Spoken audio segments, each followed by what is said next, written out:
Shalom teman-temanku semua. Kita patut mengucap syukur di hadapan Tuhan karena kita masih bisa bertemu lagi di ibadah gerakan pembawa suluh online. Saya yakin dan percaya teman-teman semua bersyukur karena kasih Tuhan dalam kehidupan kita untuk sepanjang minggu ini. Saya mau sapa dulu teman-teman yang ada di rumah. Apa kabar? Sehat-sehat? Oke, teman-teman yang di Maesa, sehat? Teman-teman yang di Lembu, sehat? Saya rasa semuanya sehat-sehat. Dan saat ini mari kita siapkan hati kita, pikiran kita mau beribadah. Kita mau datang di hadapan Tuhan, kita mau berdoa di hadapan Tuhan. Mari kita siapkan hati kita, pikiran kita untuk berdoa di hadapan Tuhan. Mari kita pujikan pujian yang mengatakan, ku bersyukur Bapa.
Nyanyikan pujian ini sekali lagi. Banyak yang kau perbuat di dalam hidup, rancangan-Mu Tuhan.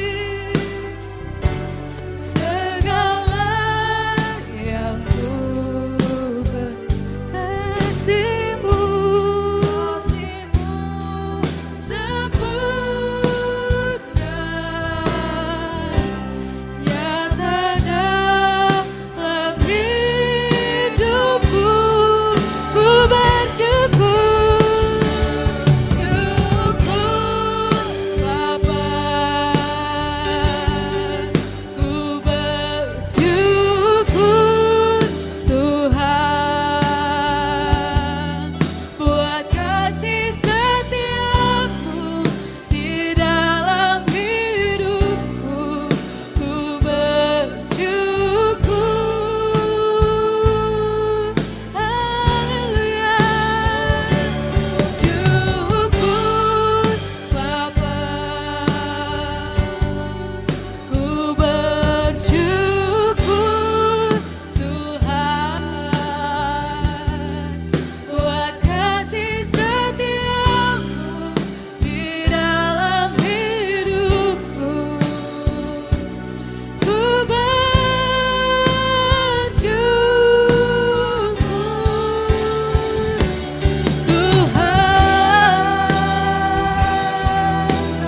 bersyukur di hadapan-Mu Tuhan. Katakan tak ada lembah kelam, tak ada lembah kelam yang tak kulewati tanpa hadir-Mu.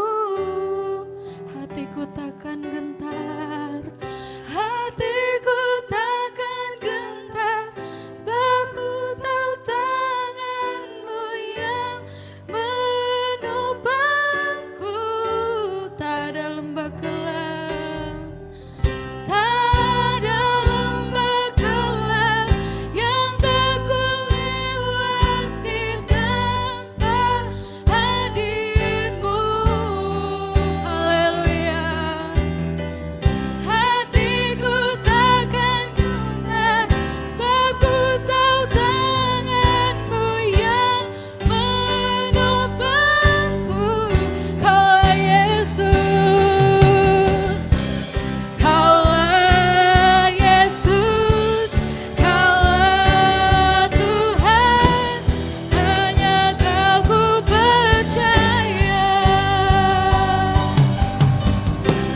Kaulah Yesus, Kaulah Tuhan, harapan hidupku.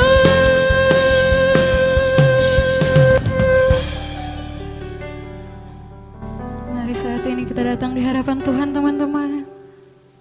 Tuhan adalah harapan dalam kehidupan kita. Mari kita mengucap syukur atas kasih dan penyertaan Tuhan dalam kehidupan kita. Mari kita katakan, ku bersyukur Tuhan, kami bersyukur Bapa. Terima kasih Tuhan, terima kasih Yesus. Mari kita mengakui dosa kita di hadapan Tuhan. Segala perbuatan kita, tingkah laku kita, pikiran kita yang menyakiti hati Tuhan dan sesama kita.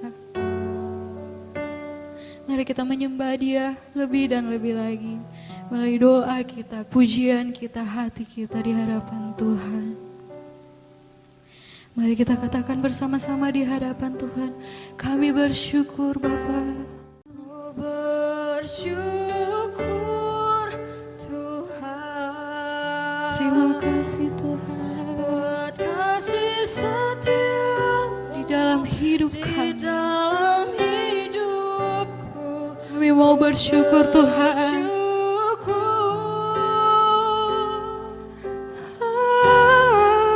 Aku bersyukur Bapa, ku bersyukur Tuhan buat kasih setia-Mu di dalam hidupku. Ku bersyukur, sekali lagi katakan di hadapan Tuhan. Ku bersyukur Bapa, ku bersyukur Tuhan.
Kita satu di dalam doa.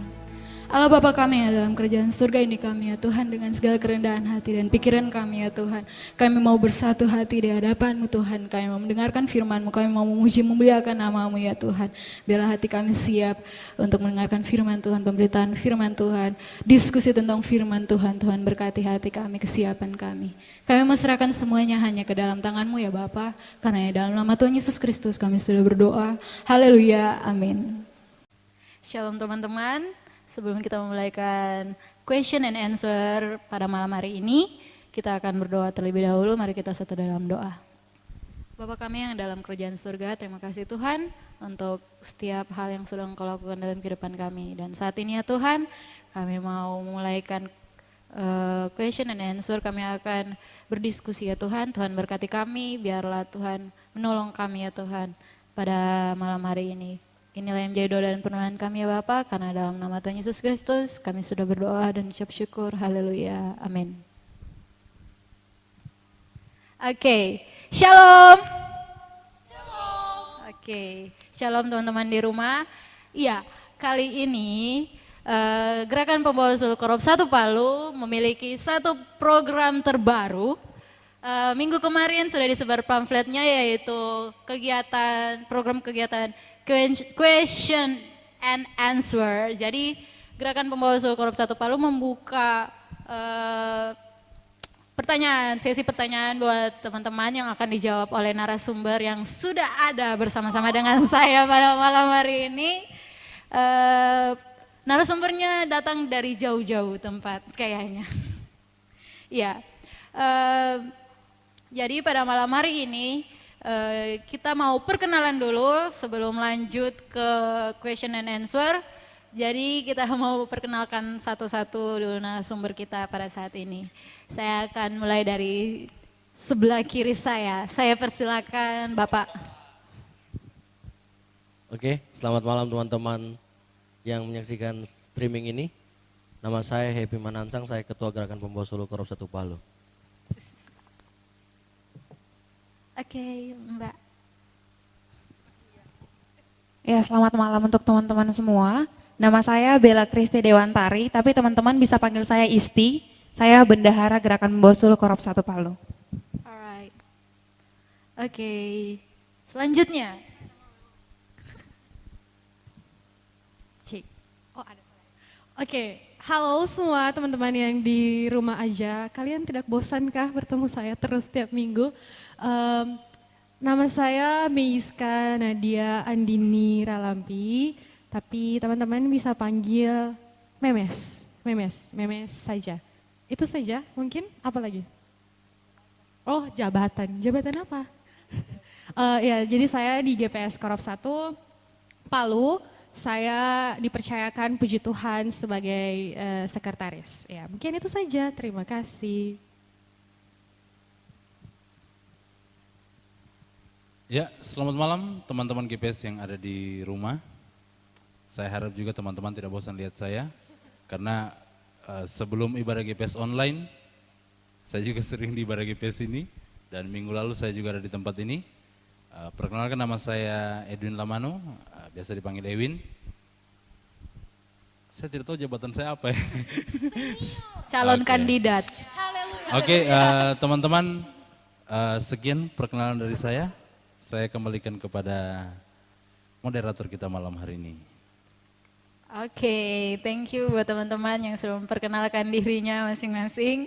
Ya, mungkin teman-teman sebagian sudah bosan melihat kita ada di sini karena minggu kemarin kita punya muka juga yang ada di GPS online. Oke, pada malam hari ini kita mempunyai tema yaitu kepemimpinan di masa krisis. Kita sudah mengumpulkan beberapa pertanyaan dari teman-teman sekalian yang kita sudah sebarkan di sosial media. Terima kasih buat teman-teman yang sudah kasih pertanyaan kepada kami untuk dijawab oleh teman-teman narasumber pada malam hari ini. Oke, kita langsung saja membahas pertanyaan-pertanyaan yang datang dari teman-teman. Kalian siap teman-teman? Harus siap. Karena pada malam hari ini kita harus siap. Oke. Kita langsung saja ke pertanyaan pertama. Oke, pertanyaan pertama ini datang dari Kak Junius Pakaya Basilingan. Terima kasih Kak sudah mau bertanya. Jadi begini pertanyaannya teman-teman, didengar. Pertanyaannya, bagaimana peran anak muda untuk mempertahankan jiwa-jiwa di tengah era global yang begitu terbuka dan begitu canggih, agar muda-mudi tidak lari dari gereja bala keselamatan dan terlebih tidak berpaling dari imannya? Oke, terima kasih pertanyaan dari teman kita hamba Tuhan, Junius Pakaya ya, yang mempertanyakan tentang peran orang muda untuk mempertahankan jiwa, khususnya jiwa orang muda di gereja bala keselamatan dan mempertahankan iman mereka. Nah, kalau buat saya, pada kesempatan ini, saya ingat salah satu guru saya pernah bilang begini, ada beberapa hal atau ada banyak hal di dunia ini yang abadi, dan salah satunya adalah perubahan. Perubahan itu abadi. Bagaimana cara mempertahankan atau apa peran orang muda adalah buat saya untuk mempertahankan generasi muda kita di gereja, khususnya dalam komunitas orang muda, yang harus dilakukan itu adalah perubahan. Kenapa? Dunia menawarkan perubahan. Gereja juga mestinya harus menawarkan perubahan. Perubahan apa? Tentunya perubahan ke arah yang lebih baik. Perubahan apa? Tentunya kita harus mengikuti perkembangan-perkembangan yang ada hari ini. Kita harus membuat perubahan untuk mempertahankan apa yang sudah kita punya. Dan pertanyaan yang kedua tadi bicara tentang apakah gereja bala keselamatan tidak akan ditinggalkan kalau kita tidak kreatif dalam yang khususnya berhubungan dengan orang muda. Jadi kalau menurut saya teman-teman bahwa kembali lagi bahwa perubahan itu dia bicara tentang sesuatu yang kita lakukan yang baru atau memunculkan sesuatu yang baru dalam suatu komunitas. Jadi gereja yang tidak mau berubah atau gereja yang tidak mau kreatif khususnya dalam hal anak muda, saya bisa bilang bahwa gereja itu pasti akan ketinggalan. Dalam banyak hal dia pasti akan ketinggalan. Artinya bukan hanya gereja bala keselamatan, semua gereja pun harus melakukan yang namanya perubahan. Perubahan itu bukan berarti yang dulu atau yang sudah pernah dilakukan itu tidak baik, tidak. Semua yang dilakukan itu sudah baik, sudah benar. Tapi karena dunia kita berkembang, dunia kita maju, dunia kita mengalami perubahan, maka dalam gereja, khususnya dalam orang muda, kita juga harus melakukan pelayanan yang berubah atau melakukan pelayanan yang lebih kreatif supaya organisasi kita, perkumpulan orang muda kita itu tetap dicintai, itu tetap disukai dan orang tetap nyaman ada di sana. Begitu. Dan yang terakhir tadi pertanyaannya boleh dibaca ulang? Berikan kiat-kiat jitu agar Oke. BK tetap berjaya. Jadi kalau dari saya ya, pertama memang kita harus memikirkan tentang perubahan yang baik yang harus kita lakukan. Yang kedua, sebagai orang muda kita harus kreatif untuk mengembangkan apa yang sudah kita punya. Kreatif itu bisa kita bisa aplikasikan dalam banyak hal. Tapi kalau bicara kiat, saya rasa pelayanan orang muda ini tidak hanya bicara tentang GPS, tidak hanya bicara tentang orang-orang muda yang di atas umur 18 tahun. Tapi pelayanan orang muda itu juga bicara tentang pelayanan remaja dan juga bicara tentang pelayanan anak. Jadi kalau buat saya, kiat-kiat yang harus kita lakukan atau yang sejak dini, sejak sekarang harus kita pertahankan dan harus kita kerjakan adalah menjalin kerjasama antara pengurus pemuda, pengurus remaja, dan juga pengurus sekolah minggu. Untuk apa? Karena pelayanan orang muda ini sebenarnya dia semuanya dimulai semua dari sekolah minggu. Artinya apa? Bahwa yang ada di sekolah minggu hari ini, 5-6 tahun ke depan dia akan ada di GPS. Bagaimana kita bisa mempertahankan generasi muda kita, generasi sama seperti kita hari ini, itu kita harus didik dia sejak kecil. Makanya kita bersyukur di Gereja Bala Keselamatan itu ada sekolah minggu, ada prajurit muda, ada GPS Madya di beberapa korps, dan ada GPS senior. Itu tingkatannya. Artinya bahwa untuk nanti dia naik ke GPS senior, dia harus didik dari sekolah minggu. Makanya kalau giat-giat dari saya adalah yang harus diperhatikan, kita harus lebih tingkatkan lagi hari-hari ini tentang pelayanan dari dini itu. Pelayanan dari sekolah minggu ke prajurit muda, ke GPS Madya, di beberapa korps yang ada GPS Madyanya, sampai ke GPS senior. Kenapa? Karena buat saya Ketika dia nyaman ada di sekolah minggu, kemungkinan besar dia akan nyaman ketika dia ada di prajurit muda. Dan ketika dia nyaman ada di prajurit muda, kemungkinan besar dia akan nyaman ada di GPS Madya, dan pada dasarnya dia akan ada di GPS Senior.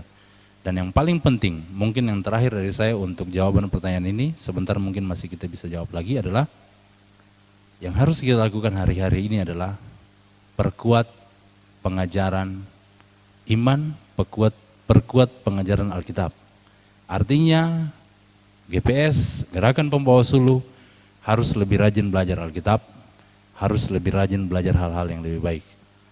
Mungkin sekian dulu dari saya kembalikan ke moderator. Oke, baik. Terima kasih jawaban yang sungguh luar biasa dari Kak Ewin.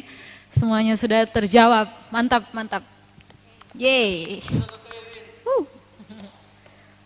Oke, itu tadi jawaban dari Kak Ewin, bagaimana anak muda di tengah pandemi ini, bagaimana harus bersikap, harus fleksibel terhadap segala sesuatu, dan juga harus siap sedia dengan generasi-generasi selanjutnya.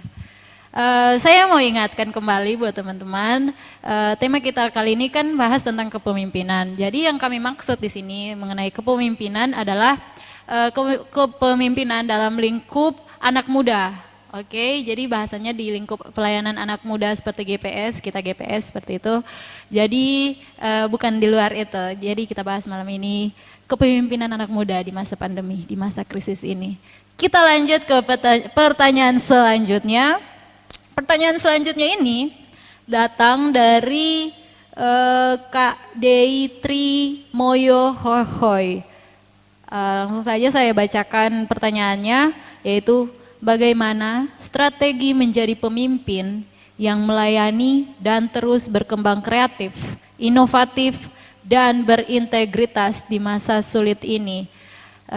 Saya langsung saja buat di GPS Korps 1 Palu kita punya pemimpin, Ketua Gerakan Pembawa Suluh Korps 1 Palu, jadi bisa langsung dijawab saja dari Saudara Happy Mandangsang. Saya persilakan. Oke, ya, terima kasih buat pertanyaan dari teman-teman semua, khususnya bagi Kakak Dey ya, Kak Deitri Moyohohoy. Ya. Tanda tahu dia kakak kayaknya. Oke, pertanyaannya tadi yang sudah disampaikan moderator, strategi menjadi pemimpin yang melayani dan terus berkembang, inovatif dan berintegritas di masa sulit ini. Bagi saya secara pribadi, bagaimana untuk menjadi seorang pemimpin yang strategis atau segala macam berkembang, khususnya untuk di pelayanan orang muda, kita harus bisa kembali fokus kepada apa tujuan kita melayani di orang muda. Kalau tujuan kita untuk fokus kita atau tujuan kita itu untuk kemuliaan nama Tuhan, maka secara otomatis Gerakan Pembawa Suluh, saya berbicara untuk Gerakan Pembawa Suluh, maka secara otomatis semua apa yang dilakukan oleh Gerakan Pembawa Suluh, dia mau kasih yang 100%-nya. Atau biasa kami punya simbol di Gerakan Pembawa Suluh Korps 1, kami kalau bisa kasih 100%-nya, kalau bahkan bisa kasih untuk 1000%-nya untuk pelayanan ini, kenapa tidak? Jadi untuk jadi pemimpin yang melayani dan terus berkembang, fokus kita harus kembali kepada siapa kita melayani, untuk siapa kita melayani, dan apa tujuan kita melayani. Sehingga ketika kita semua sadar, pemimpin-pemimpin sadar, yang di sini juga semua pemimpin-pemimpinnya sadar, bahwa ketiga tujuan itu sudah tercapai, fokus kita untuk kemuliaan nama Tuhan, maka secara otomatis kayak ada mengalir sendiri begitu, pemikiran-pemikiran yang inovatif, pemikiran-pemikiran yang berintegritas, bahkan pemikiran-pemikiran yang mungkin mau melayani. Karena secara khusus pemimpin bukan, bagi saya pemimpin bukan seorang raja. Ada saatnya, ada tempat di mana dia menjadi, mungkin dalam tanda kutip dia menjadi seorang raja, tapi ada tempatnya dalam satu posisi dia harus menjadi hamba. Dia mau melayani untuk teman-temannya. Artinya itulah, kembali fokus kita untuk apa, fokus kita untuk siapa, apa tujuannya ini dibentuk, apa tujuannya kita melakukan setiap kegiatan. Kalau fokus kita saya rasa untuk Tuhan, maka semua itu kita bisa lakukan poin-poin yang seperti yang melayani, terus berkembang kreatif, inovatif, dan berintegritas. Itu saya rasa bisa semua kita lakukan karena kita punya tujuan fokus yang jelas. Jadi itulah intinya bagi saya, tujuannya kita jelas, fokusnya kita jelas, kita mau bawa kemana ini pasti semua akan terjawab di poin-poin ini. Jadi yang penting intinya untuk kemuliaan nama Tuhan. Jadi berbicara untuk pelayanan orang muda, semuanya harus untuk kemuliaan nama Tuhan. Ketika kita lari dari fokus ini, saya rasa maka disitulah komunitas atau organisasi kita akan hancur gitu. Ya, jadi itu saja dari saya mungkin, Ibu Moderator. Iya, terima kasih. Jadi intinya semua pokoknya intinya itu dari Tuhan, untuk Tuhan. Jesus at the center of it all. Terima kasih untuk jawabannya Happy sebagai pemimpin Gerakan Pembawa Kurus Satu Palu. Yes? Oke, ya. Terima kasih. Oke guys, kita lanjut lagi pertanyaannya yang ketiga. Iya. Ini pertanyaan dari orang dalam sekali. Oke. Ini datang dari teman kita yang bernama Samuel Fredianto. Terima kasih buat pertanyaannya. Di sini dia bertanya, ketika situasi kritis diumumkan seperti keadaan kita ini, kan pasti berdampak pada melebarnya kepanikan. Jadi kita jadi panik nih dengan keadaan seperti ini. Ada yang panik pasti. Krisis pun juga mengancam sistem fisik. Dan di sini pertanyaannya, bagaimana cara pemimpin berkomunikasi dengan publik di masa krisis? Jadi kita GPS saat ini kan sudah terbatas. Jadi kita melakukan ibadah melalui online, kita cuma merekam dan di-share lewat YouTube dan lain-lain. Jadi kita secara langsung tidak bisa bertemu dengan teman-teman, menyampaikan segala macam kegiatan-kegiatan, program-program dan lain sebagainya yang biasa untuk menyampaikan pengumuman itu kepada publik. Teman-teman sekalian itu di sini oleh Sekretaris Gerakan Pembawa Sulu Memes. Jadi mungkin dia lebih tahu bagaimana jawabannya, bagaimana ya harus melalui itu menyampaikan ke publik. Mungkin Memes bisa jawab seperti apa pertanyaan dari sekarang Meiska. Ya, jadi saya mau menjawab ini. Siap. Terima kasih untuk rekan kami, Saudara Samuel. Halo Sam. Terima kasih untuk pertanyaannya yang sungguh sangat luar biasa. Saya dan mungkin juga teman-teman di sini kami menjawab pertanyaan dari teman-teman bukan berarti kami expert atau bukan berarti kami ini sudah lebih tahu dari teman-teman, tapi karena ada wadah ini kami buat apa mungkin yang ingin teman-teman tanyakan. Jadi kita bisa saling diskusi begitu. Jadi kayak yang tadi Ibu Moderator bilang, yang kayak tadi Nata bilang, kita tidak bisa ketemu lagi. Jadi karena situasi kita saat ini, kita terbatas, kita mau kontak fisik, itu kan sekarang itu dilarang sekali kan. Jadi kayak begini kita sekarang ketemunya online, kita sekarang ketemunya daring begitu. Kalau menurut saya ini salah satu bentuk komunikasi yang kita ambil dalam di tengah menghadapi situasi saat ini. Kan kalau komunikasi itu kan ada dua, dia secara langsung dan secara tidak langsung. Ada secara verbal dengan kata-kata dan juga secara non-verbal. Itu melalui gestur tubuh, mimik, simbol, tanda dan lain sebagainya. Kalau tadi kan dikatakan itu bagaimana pemimpin berkomunikasi terus bersama kayak ada anggota begitu kan yang panik. Kalau menurut saya begini, ini kan sekarang kita sudah tidak bisa komunikasi langsung kan, karena kalau menurut saya pribadi saya lebih suka komunikasinya langsung sih. Jadi kita bisa lihat bahasa nonverbal seseorang, karena kan komunikasi yang berhasil itu kalau di dalam komunikasi itu terdapat feedback, terdapat timbal balik antara yang saling berkomunikasi kayak begitu. Tapi karena sekarang kita terbatas, jadi kita hanya bisa komunikasi tidak langsung. Tetapi kalau saya di sini sebagai pemimpin ya, justru di saat seperti ini mungkin kita bisa mendekatkan diri kepada yang paling dekat, mungkin anggota kita sesama pengurus. Kayak misalnya begini, kalau menurut saya pribadi ya, pertanyaan atau kata-kata kayak halo, apa kabar? Bagaimana keadaanmu hari ini? Itu sangat apa ya? Kayak enak sekali kalau ditanya begitu dan enak sekali kalau ditanya begitu kayak di satu hari. Jadi kalau menurut saya kita gunakan sosial media kan sekarang karena kita tidak bisa ketemu secara langsung. Kami pun yang ada di sini ketemu hanya pada saat-saat tertentu kayak mau ibadah, menyiapkan ibadah online untuk teman-teman di rumah. Jadi kalau menurut saya itu sih bagaimana seorang pemimpin tengah masa kritis ini dia tetap keep in touch, dia tetap memperhatikan anggotanya, dia tetap memperhatikan teman-temannya melalui itu. Salah satunya itu kayak itu tanya kabar. Bagaimana, apa kabar hari ini, kayak jadi itu kayak apa ya, walaupun kita tidak ketemu secara langsung, tapi ketika dapat chat seperti itu, ditanya bagaimana keadaan kalian, itu kalau saya sendiri sih kayak, oh masih ada yang perhatikan saya, kayak begitu dan jadi kayak wow, apalagi kalau mungkin ada yang single tapi maaf.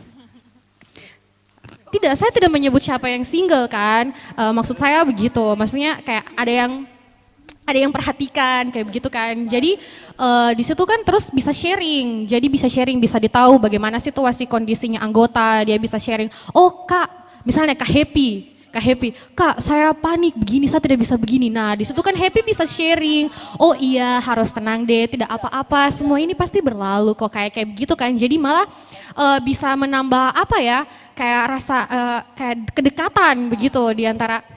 Kok Happy kayak begitu ya, di antara pemimpin dan anggota-anggotanya. Mungkin kalau saya itu sih di tengah situasi saat ini kita sangat memaksimalkan penggunaan sosial media karena keterbatasan. Mungkin itu saja menurut saya. Luar biasa teman kita MSK.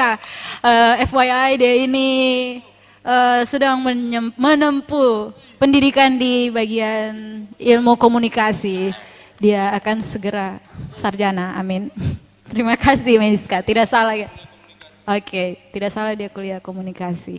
Terima kasih buat Memes. Jadi intinya teman-teman tetap stay tune di sosial media untuk keep in touch, WhatsApp-WhatsAppan, saling bertukar kabar. Jangan menutup diri. Oke, siap. Oke, pertanyaan terakhir pada sesi 1. Kali ini pertanyaannya datang lagi dari orang dalam. Saya rasa semua teman-teman kenal sekali dengan orang ini.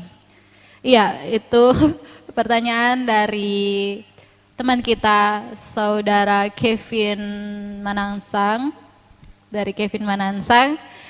Terima kasih untuk Kevin yang sudah bertanya. Langsung saja dia memiliki pertanyaan seperti ini. Bagaimana kepemimpinan, bagaimana cara seorang pemimpin melakukan di sini ya, kita tersisa teman kita Isti, jadi dia ini sebagai bendahara Gerakan Pembawa Sulu. Jadi dalam segi keuangan seperti itu, dia pemimpin dalam segi keuangan di GPS. Jadi pertanyaannya seperti ini untuk Isti, bagaimana cara seorang pemimpin melakukan pengelolaan keuangan di masa-masa krisis seperti saat ini? Kan kita tahu, kita tidak boleh sembarangan pegang uang seperti itu kan. Jadi saat kita buat pencarian dana jadi susah seperti apa, mungkin kita rasakan sekarang kan agak susah. Jadi bagaimana menurut teman kita Isti? Boleh dijawab? Ya, sudah boleh saya jawab. Boleh. Jadi terima kasih untuk adik Kevin yang sudah bertanya. Kebetulan dia satu fakultas dengan saya. Haleluya. Jadi pertanyaannya seperti itu. Baiklah, saya akan coba menjawab pertanyaan dari Kevin. Ada beberapa hal yang kami lakukan di Gerakan Pembawa Suluh mengenai pada saat terjadinya krisis atau pandemi ini. Dan kita itu berdiskusi sesama rekan-rekan inti untuk menghadapi hal ini tuh yang pertama kita melihat kembali dan mengevaluasi dari mana saja sih sebenarnya sumber pendapatannya kita begitu. Karena selama ini kan pendapatannya itu dari kolektor, dari bazar, dan itu kita mulai evaluasi kembali dan kita memikirkan langkah-langkah apa saja yang bisa kita lakukan untuk memperoleh pemasukan gitu. Dan di sini juga kita melibatkan Business and Fund Department karena Gerakan Pembawa Suluh Korps 1 Palu sendiri mempunyai departemen itu bagian Business and Fund. Jadi mereka juga membantu kita untuk berdiskusi bagaimana cara untuk memperoleh penghasilan di tengah krisis ini seperti itu. Kemudian saya juga berkoordinasi dengan Bapak Ketua dan Ibu Sekretaris mengenai memperketat approval-nya kita sendiri, yaitu persetujuan untuk pembelian sesuatu di Gerakan Pembawa Suluh. Jadi kita tidak sembarang untuk mengeluarkan uang karena pemasukannya kita kurang, jadi kita juga harus memperkecil pengeluaran kita untuk meminimalisir pengeluaran di Gerakan Pembawa Suluh sendiri.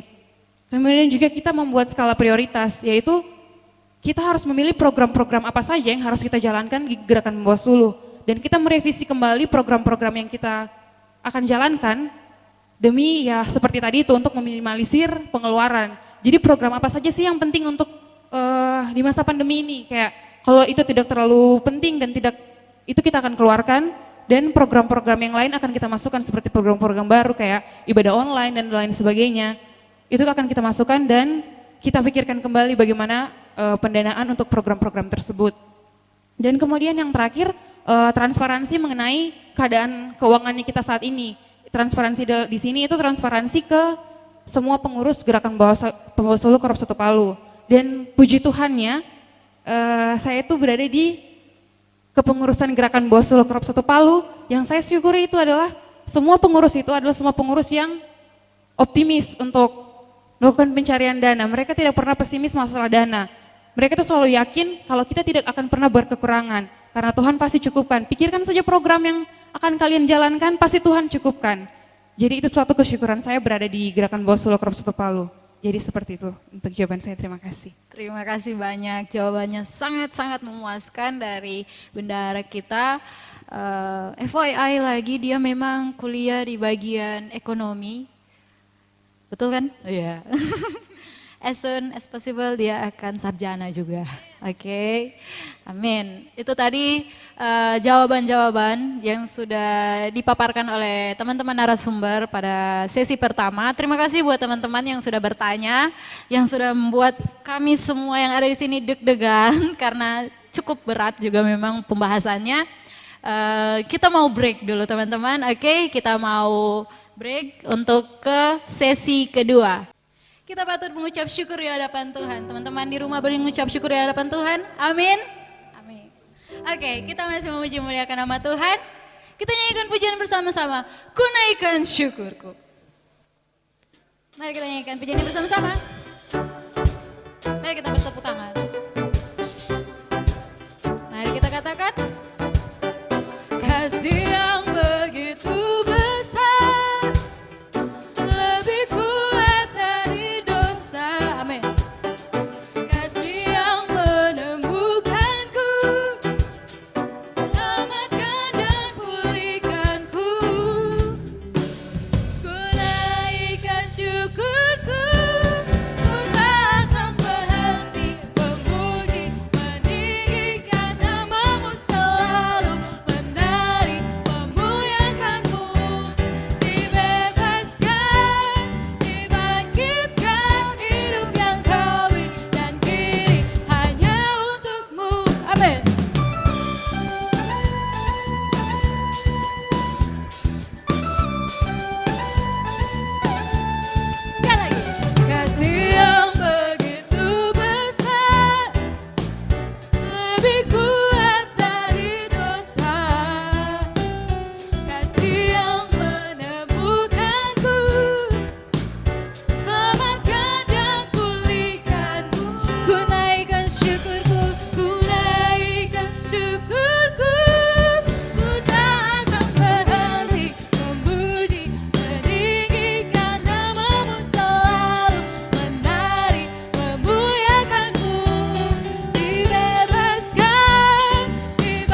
nyanyiin sekali lagi. Come on. Ku takkan berhenti memuji, meninggikan namamu, selalu menari, memuliakanmu. Dibebaskan, dibangkitkan, hidup yang kau beri, dan kini hanya untukmu. Takkan berhenti meninggikan namamu. Dibebaskan, dibangkitkan, hidup yang kau beri, dan kini hanya untukmu. Hidup yang kau beri, dan kini hanya untukmu. Mari kita bertepuk tangan untuk Tuhan kita Yesus Kristus. Oke, kita kembali lagi teman-teman. Oke guys. Halo guys. Halo hai. Bosku semuanya. Iya, kita masuk di sesi 2. Kali ini langsung saja kita ke pertanyaan selanjutnya. Pertanyaannya datang dari sahabat kita dari jauh. Ini teman kita namanya Agustinus. Terima kasih. Dia dari GPS Korops Kabanjahe. Terima kasih sudah bertanya kepada kita. Oke, terima kasih. Dan saat ini saya mau bacakan pertanyaannya seperti ini. Kepemimpinan yang bagaimana yang diinginkan Tuhan di masa krisis saat ini? Apakah semua kepemimpinan di daerah atau negara dikehendaki oleh Tuhan? Apa yang mencerminkan seseorang itu layak dikatakan pemimpin? Oke, jadi pertanyaan ini langsung dijawab oleh Kak Ewin. Dan setelah itu mungkin dari Memes ada tambahan, saya persilakan. Oke? Iya. Silakan. Oke, terima kasih teman kita dari Agustinus yang telah memberikan pertanyaan ini. Pertanyaan pertamanya, kepemimpinan yang bagaimana yang diinginkan Tuhan di masa krisis ini? Yang pertama dari saya, pertanyaan ini kita harus mengerti dulu tentang kepemimpinan atau pemimpin. Jadi buat saya sampai hari ini saya masih sangat yakin bahwa pemimpin itu dipilih oleh Tuhan. Pemimpin apapun dia pasti yang dipilih oleh Tuhan. Bahkan belajar di tempat saya kuliah, kita pernah belajar bahwa pemimpin itu tidak dibentuk, tapi pemimpin itu dilahirkan. Artinya semua orang adalah pemimpin. Semua orang dilahirkan untuk menjadi pemimpin. Minimal dia menjadi pemimpin dirinya sendiri. Oke, jadi pertama jawaban saya adalah pemimpin itu dipilih langsung oleh Tuhan. Jadi pertanyaannya, kepemimpinan seperti apa yang diinginkan Tuhan di masa krisis ini? Buat saya, kepemimpinan yang mengikuti apa yang Tuhan mau. Kenapa? Karena pemimpin itu Tuhan yang pilih. Waktu Tuhan pilih pemimpin itu, Tuhan sudah punya standar yang harus dilakukan oleh pemimpin itu. Baik dia pemimpin gereja, khususnya hari-hari ini adalah kita sedang bicara tentang kepemimpinan orang muda. Ketika seorang orang muda dipilih untuk menjadi pemimpin, dia dipilih oleh Tuhan untuk jadi pemimpin di komunitas orang muda itu. Kepemimpinan seperti apa yang Tuhan inginkan dia lakukan, yaitu kepemimpinan seperti apa yang Tuhan mau. Saya rasa pemimpin itu dia harus kreatif. Apalagi di masa krisis seperti ini, seorang pemimpin khususnya pemimpin orang muda harus kreatif. Dia harus berpikir satu tingkat lebih kreatif dibanding anggotanya. Dia harus berpikir satu tingkat lebih kreatif dibanding orang-orang lain. Untuk bisa menimbulkan ide, untuk bisa menimbulkan sesuatu yang akan dikerjakan yang baru, yang tentunya untuk kebutuhan orang-orang muda. Pemimpin yang Tuhan inginkan di masa krisis ini juga adalah buat saya pemimpin yang mau berkorban. Kenapa? Pemimpin itu dia harus banyak berkorban dalam banyak hal. Waktunya dia harus korbankan. Waktu-waktu santai yang mestinya dia bisa ambil, dia harus korbankan untuk komunitasnya. Kenapa? Karena memang seorang pemimpin, dia harus memberikan waktunya melebihi dari orang lain memberikan waktunya kepada komunitas itu. Ketua harus lebih banyak waktunya bekerja di sana, harus lebih banyak pikirannya di sana dibanding anggota yang lain. Itu harus. Kenapa? Karena dia dipilih untuk menjadi seorang pemimpin.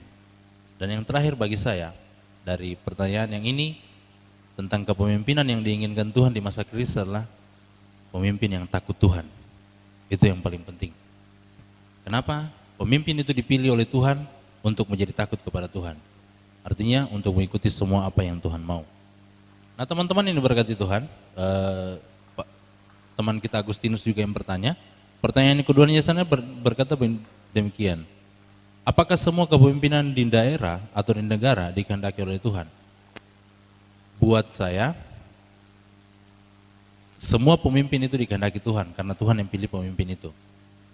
Tapi yang membuat pemimpin itu menjadi pemimpin yang tidak baik dan tidak benar adalah dirinya sendiri, bukan dikehendaki atau tidak. Yang ketiga, apa yang mencerminkan seorang itu layak dikatakan pemimpin? Saya pernah belajar dari seorang teman, dia kuliah di sekolah atau latar belakang pendidikannya manajemen bisnis begitu. Saya belajar dari dia, walaupun saya sudah tahu lama tapi kebetulan baru belajar baru dengan dia, bahwa di sini dikatakan apa yang mencerminkan seorang itu layak dikatakan pemimpin. Buat saya, seorang yang layak dikatakan pemimpin adalah seorang yang mampu mengayomi orang yang dipimpin. Kenapa? Teman saya ini bilang begini, ada kata pemimpin, ada kata pimpinan. Jadi dia bilang saya tidak mau jadi pimpinan, karena pimpinan itu belum tentu dia bisa merangkul. Tapi yang namanya pemimpin dia bisa merangkul. Oke, terima kasih, sekian dari saya. Mungkin ada dari Memes, silakan. Ya, aduh, luar biasa pertanyaannya ini. Saya menambahkan dari Kak Ewin, kalau menurut saya sepakat dengan apa yang Kak Ewin sampaikan untuk jawaban dari pertanyaan teman kita, Agustinus. Aduh, tunggu sebentar. Tadi kan pertanyaannya, kepemimpinan yang bagaimana yang diinginkan Tuhan di masa krisis ini. Tadi Kak Ewin sudah jelaskan, dan kalau menurut saya yang ingin saya tambahkan, yang di tengah situasi kondisi saat ini, seorang pemimpin itu dia harus memiliki relasi atau hubungan pribadi yang baik dengan Tuhan. Jadi dia harus meminta hikmat dari Tuhan apa yang harus dia lakukan saat ini, dan dia harus peka dengan apa yang Tuhan mau, sehingga apa yang dia benar-benar lakukan itu berasal dari Tuhan. Dan saya yakin dan percaya kalau segala sesuatu kita minta sama Tuhan, Tuhan pasti akan memberikan yang terbaik, dan apapun yang kita lakukan itu akan menjadi berkat. Dan di gereja kita pun, di Gereja Bala Keselamatan, kita sudah diajar tentang itu, untuk heart to God and hand to man. Jadi hati kita benar-benar harus tertuju kepada Tuhan. Seorang pemimpin itu harus memiliki hubungan pribadi yang baik dengan Tuhan, dan tangannya itu terulur kepada sesama. Seperti yang tadi Kak Ewin bilang, saya sangat sepakat bagaimana seseorang pemimpin itu dia dikatakan layak kalau dia mengayomi. Seperti yang tadi saya bilang kan, perhatian kecil dari seseorang itu pasti sangat berkesan sekali untuk kita. Jadi kalau saya sih seorang pemimpin itu kayak tadi juga yang sudah Ketua GPS bilang, iya dia secara struktural dia itu mungkin disebut ketua, dia itu mungkin disebut pemimpin, tapi bukan berarti dia itu bos, bukan berarti dia itu kepala, bukan berarti dia itu yang harus dilihat, tapi dia itu harus turun, dia itu harus melayani, dia itu harus melayani teman-teman, dia itu harus melayani sesama anggota GPS. Dan saya percaya setiap pemimpin itu sudah dipilih oleh Tuhan, oleh sebab itu kita sudah dipilih oleh Tuhan, jadi hubungan kita dengan Tuhan itu juga harus baik. Itu mungkin saja yang ingin saya tambahkan. Terima kasih. Oke, terima kasih jawaban yang luar biasa dari Kak Ewin dan juga Meiska. Dari pertanyaan teman kita Agustinus, itu tadi jawabannya. Jadi kita melihat juga minggu kemarin kita membahas tentang Harun. Jadi kita sudah tahu yang Kak Ewin sudah bilang bagaimana standar-standarnya Tuhan, apa yang sudah Tuhan tetapkan, dan juga yang Meme sudah bilang tentang relasi dengan Tuhan. Kita sudah belajar juga kemarin kan tentang kepemimpinan Harun dan juga Musa. Jadi memang kita harus jadi pemimpin yang tahu firman Tuhan, punya relasi yang dekat dengan firman Tuhan, dan mau dipimpin oleh Tuhan tentunya. Oke, terima kasih untuk jawabannya, dan juga ingat, leader is not boss. Oke, kita lanjut ke pertanyaan selanjutnya. Terima kasih. Ya, ini untuk dua orang teman saya. Pertanyaannya datang dari orang dalam hatiku. Iya, datang dari Fernando Diki. Tidak. Pertanyaannya dari Iya, datang dari teman GPS kita. Iya, iya, dari Diki Fernando. Iya, dari Diki Fernando, anak ganteng. Iya. Iya, iya, iya. Oke, jadi seperti ini pertanyaannya teman-teman. Fokus, oke, fokus. Eh, Iya, ini pertanyaannya panjang sekali, tapi saya singkat. Dengar ya. Buat Happy dan Isti, bagaimana menurut kalian di masa saat ini apabila pada anggotanya, jadi kepemimpinan dalam ini kayaknya wadah GPS, apabila pada anggotanya ada yang berbeda pendapat atau pilihan, bagaimana sikap seorang pemimpin terus berada di pendapat atau di pilihan manakah? Dan bagaimana memberikan penjelasan pada anggota yang menurut pemimpin pilihan mereka kurang tepat. Bagaimana menghadapi anggota-anggotanya seperti itu dalam kepemimpinan. Oke, saya persilakan kepada ketua kita dulu, Happy Manangsang, sebagai pemimpin kita. Ya. Jadi pertanyaannya ini sangat bagus sekali dari orang dalamnya Nata, dalam hati ya Nata. Haleluya. Oke, semoga mereka berdua masuk opsir. Iya. Iya. Iya, pendapat. Jadi ketika ada yang berbeda pilihan ya, ini bukan saja terjadi di anggota, di tingkat pemimpin-pemimpin pasti beda pilihan itu sesuatu hal yang wajar. Saya beda pilihan mungkin dengan sekretaris saya, dengan bendahara itu hal yang wajar bagi saya. Kayaknya sering deh. Karena kalau ndak beda pilihan kayak ndak asik begitu ya. Jadi harus ada yang berbeda. Jadi menurut saya di masa seperti ini ketika ada yang berbeda pendapat atau pilihan, bagaimana sikap kita sebagai pemimpin ya terima saja. Kalau saya ya, bagi saya secara pribadi kita harus terima. Karena perbedaan pendapat itu bagi saya itu sangat luar biasa. Ketika ada teman-teman yang mau berpendapat tentang hal ini A atau yang lain mungkin hal B, mereka berbeda dalam hal pandangan, itu bagi saya akan terima semua. Kalau menurut saya secara pribadi saya akan terima semua. Setelah itu disinilah tugas kita, berada di pendapat atau di pilihan mana. Inilah tugas seorang pemimpin, bahwa dia harus berada di pilihan mana maupun pendapat apa. Seorang pemimpin bagi saya harus, yang kunci pertamanya selain dia takut akan Tuhan, fokusnya sama Tuhan, dia harus punya ketegasan. Jadi menurut saya berada di pilihan mana itu tergantung pilihannya si pemimpin. Inilah yang saya maksudkan kalau tadi yang saya bilang di awal di sisi 1, ada saatnya pemimpin itu harus jadi hamba melayani. Dan ada saatnya pemimpin itu mungkin dalam tanda kutip harus sebagai jadi raja begitu atau sebagai bos begitu. Karena untuk memutuskan sesuatu ini ketika apa yang kita putuskan belum tentu menyenangkan semua pihak. Tapi itu yang harus kita ambil, ketegasan itu, konsekuensi itu. Karena kalau kita tidak bisa mengambilnya, maka organisasi yang kita pimpin itu pasti akan terombang-ambing, bimbang sendiri, mau kemana, mau seperti apa dia berbuat. Jadi bingung lah. Jadi berada di pendapat atau di pilihan mana dia itu, berada di pendapat atau di pilihan yang merasa dia itu paling benar. Merasa itu pemimpin ya, berada di pilihan yang menurut itu pemimpin, oh ini yang kayaknya benar. Jadi dia harus di situ. Kuncinya dia penuh ketegasan. Dan bagaimana memberi penjelasan pada anggota yang menurut pemimpin pilihan mereka kurang tepat. Nah ini saya mau luruskan sedikit. Pendapatnya seseorang itu tidak ada dikatakan kurang tepat bagi saya. Semua tepat, semua benar, tidak masalah bagi saya.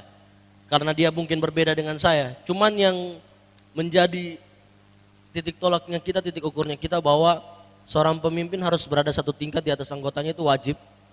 Karena ketika dia ambil keputusan ini, misalnya dia dukung keputusan si A, dia sudah tahu apa yang akan terjadi ke depannya. Dia sudah baca apa resiko yang harus terjadi, apa yang dia tanggung, dan dia harus siap itu. Jadi mungkin setiap saran yang sudah diberikan kepada dia, jangan ada yang menganggap, oh kau punya saran ini salah atau tidak tepat. Tidak, saya rasa sarannya semua bagus, cuman tergantung dari kita. Kita mau pilih yang mana, ketegasan kita, dan kita harus pikirkan resiko ke depannya. Malahan kadang ini situasi yang sering terjadi ketika ada dua pilihan. Saya contoh di GPS Korop 1 ketika ada pendapat A dan B, kadang sering muncul tiba-tiba konklusi dari kedua pendapat ini langsung muncul ide C. Jadi ketika disatukan malah lebih bagus. Jadi jangan serta-merta juga pemimpin mengambil keputusannya, tindakannya sendiri. Dia bilang rasa pendapatnya itu paling benar, tapi coba simpulkan dulu bersama teman-teman kalian, pengurus inti, kalian simpulkan mana kira-kira yang terbaik. Kalau bisa melahirkan, kalau kita bisa mengayomi kedua pilihan itu, saya rasa itu hal yang paling bagus menurut saya. Oke, Silakan Isti. mungkin ada yang ingin ditambahkan? Saya rasa jawabannya sudah diambil semua tadi sama Bapak Iya, ini. benar. Jadi saya mungkin iya sih sependapat sama Happy, itu yang biasa kita lakukan. Kalau misalnya kita beda pendapat, kita akan tampung semua masukan-masukan dari teman-teman, kemudian kita akan cari jalan tengahnya, dan kita akan sama-sama pikirkan apa ini yang terbaik untuk 1, 2, 3, 4, 5 langkah ke depan, karena kepengurusan ini bukan cuma saat ini, tapi kita memikirkan beberapa tahun ke depan, beberapa bulan ke depan, dan kita juga pikirkan untuk generasi kita ke depannya. Jadi setiap keputusan yang kita ambil, itu sudah pasti kita akan memikirkannya dengan sangat baik. Jadi kalau ada teman-teman punya masukan, tidak ada masalah kalian memberitahu ke kita, pasti kita akan terima dan kita coba diskusikan dengan teman-teman. Seperti itu sih yang saya bisa tambahkan. Terima kasih. Oke, saya mau tanya, kan kasih pilihan begitu kan? Sebenarnya ada pertanyaan ini, contoh kasus seperti ini kan kita di tengah pandemi, terus kita kan umpama membuat satu ibadah doa, jadi bagaimana? Kalau ada teman-temannya kita, di satu sisi mereka tidak bisa pergi karena virus, karena wabah ini, dan di satu sisi ada yang berkeyakinan untuk pergi melakukan ibadah doa seperti itu. Jadi bagaimana menurut teman-teman kalau yang seperti itu? Bagaimana menyampaikan pemikirannya ke teman-teman yang berbeda pendapat seperti itu? Terserah mau Happy, mau Isti. Ya, kalau dari saya, nanti mungkin Isti bisa tambahkan. Saya rasa kita harus mengayomi, itu kata-katanya, mengayomi pendapat mereka, pilihan mereka. Jadi mungkin situasi sekarang kita tidak bisa paksa mereka harus ikut juga kegiatannya kita, karena mungkin mereka tidak dikasih izin orang tua, atau mungkin mereka lagi sakit karena telanjur parno mungkin dengan situasi seperti ini, jadi mereka takut sendiri keluar rumah. Jadi kalau menurut saya, kalau ada yang tetap mau laksanakan doa, misalnya ada teman-teman yang pendapat untuk laksanakan doa, silakan laksanakan. Dan yang tidak, maksudnya yang takut, oke silakan, tidak apa-apa. Jadi menurut saya tidak ada hal yang salah kalau menurut saya ya. Nanti mungkin Isti bisa tambahkan. Gimana? Iya, jadi untuk berbeda pendapat soal ini, saya rasa itu sudah dipecahkan sendiri oleh Gerakan Bawah Sulu Korop 1 Palu melalui kegiatan online seperti ini. Jadi ada teman-teman yang tetap ingin berdoa di tengah pandemi ini, ada juga yang takut untuk berdoa, dan maksudnya datang berkumpul bersama-sama. Ya itu solusinya ya seperti ini, kita bisa melakukan via online. Yang ingin berdoa juga tetap bisa berdoa walaupun di rumah dan tidak bisa bergabung bersama-sama, tapi tetap bisa jalan persekutuan doanya itu. Jadi ini sih menurutku kalau untuk solusinya yang bisa kita tawarkan ke mereka dan sudah berjalan selama ini sih, berapa bulan ya? 2 ya? 2 mau 3 bulan. Terima kasih. Oke, luar biasa jawabannya dari Happy dan Isti. Iya, jadi tadi itu jawaban-jawaban dari teman-teman kita. 2 pertanyaan tadi sudah terjawab dan sesi 2 sudah berakhir, teman-teman. Kita akan lanjut ke sesi yang selanjutnya, sesi yang ketiga setelah break berikut ini. Halo rekan-rekan pembawa Sulu yang berada di rumah aja. Terima kasih sudah bergabung kembali di ibadah gerakan pembawa Sulu Korop 1 Palu pada malam hari ini. Kami juga mengucapkan banyak terima kasih untuk rekan-rekan pembawa Sulu yang sudah berpartisipasi dalam question and answer pada malam hari ini. Untuk teman-teman yang sudah mengirim pertanyaan kalian, terima kasih untuk pertanyaannya. Tuhan Yesus memberkati. Jangan lupa gabung di event-event GPS Korop 1 Palu selanjutnya. Kami juga berterima kasih untuk teman-teman yang sudah bersama-sama GPS Korop 1 Palu melakukan penggalangan dana, melakukan donasi untuk saudara-saudara kita yang membutuhkan di tengah situasi saat ini. Terima kasih untuk bantuan dan juga untuk doa rekan-rekan pembawa Sulu. Kiranya Tuhan Yesus terus menyertai dan memberkati kita semua. Jangan lupa minggu depan kita akan tetap ketemu lagi di ibadah gerakan pembawa suluh Korop 1 Palu di hari Jumat jam 7 malam. Jadi jangan lupa untuk like, comment, subscribe, dan share ke semua sosial media yang rekan-rekan pembawa suluh punya. Kami juga tetap mengajak untuk rekan-rekan yang ada di rumah aja, mari kita berdoa untuk bangsa dan negara kita dan juga untuk pemulihan bagi dunia kita. Di seruan doa bagi dunia tiap hari Senin sampai hari Sabtu jam 12 siang dan juga jam 6 sore. Dan untuk teman-teman yang terbeban untuk beribadah puasa bersama, mari saya ajak teman-teman untuk beribadah puasa di hari Sabtu dari jam 7 pagi sampai dengan jam 5 sore. Sampai ketemu di ibadah minggu depan, Tuhan Yesus memberkati. Haleluya. Oke teman-teman, kita kembali lagi ke sesi terakhir, sesi yang ketiga. Ore akhirnya. Iya, terima kasih. Iya, kita... Oke teman-teman, kita mau jawab. Kali ini satu pertanyaan paling terakhir. Ini pertanyaannya untuk teman-teman narasumber di sini, oke? Jadi semuanya jawab menurut teman-teman yang ada pada malam hari ini. Ini pertanyaannya datang dari Kapten Lestrina Rosdianita Hohoy. Kapten Dian, terima kasih untuk pertanyaannya buat kami. Ini pertanyaannya seperti ini. Apa yang kamu harapkan dari pemimpinmu di masa krisis? Oke? Jadi apa yang kita harapkan teman-teman dari kepemimpinan di masa krisis ini seperti apa? Boleh yang jawab pertama itu Kak Ewin. Oke, terima kasih. Apa yang kamu harapkan dari pemimpinmu di masa krisis? Kalau buat saya, banyak ya nanti sebentar teman-teman juga. Kalau buat saya yang saya harapkan yang paling penting yang pertama adalah di masa krisis itu pemimpin mestinya jauh lebih memperhatikan anggotanya. Artinya memperhatikan itu bukan hanya waktu kita kumpul, tapi anggota itu memerlukan perhatian lebih sebenarnya justru di saat-saat begini. Artinya pagi hari mungkin pemimpin, kalau buat saya, mungkin ini juga saran buat Ketua GPS karena dia tidak pernah WA saya. Ketua GPS mungkin bisa WA pagi kita. Toh. Selamat pagi, bagaimana kabar? Artinya buat saya adalah pemimpin yang saya butuhkan di masa krisis ini, pemimpin yang mestinya lebih memperhatikan saya lebih dari yang waktu-waktu yang normal. Artinya memperhatikan itu karena kan kita punya banyak masalah. Kita di tempat pekerjaan punya banyak masalah, ketakutan dan lain-lain. Tapi kalau pagi kita sudah dapat support dari pemimpin begitu. Haleluya. Ya, dan hari ini saya mau kasih sedikit bocoran. Ada satu pemimpin yang dulu pernah jadi opsi pemimpin di sini dan sampai hari ini dia masih kirim WA sama saya tiap pagi untuk motivasi untuk kita kerja. Jadi saya tidak mau sebut merek, saya tidak mau sebut namanya. Tapi yang pasti beliau selalu WA saya tiap pagi untuk memotivasi dan itu justru membuat saya kuat di masa-masa yang sulit seperti ini. Terima kasih. Oke, thank you. Lanjut, Miss Kanadia. Kalau menurut saya ditanya harapan untuk pemimpin di tengah situasi kondisi saat ini, kalau untuk saya harapkan pemimpin itu dia optimis. Karena kita tahu situasi kondisi saat ini bagaimana membuat orang-orang itu jadi down. Jadi menurut saya sangat penting sebagai sosok seorang pemimpin dia harus optimis.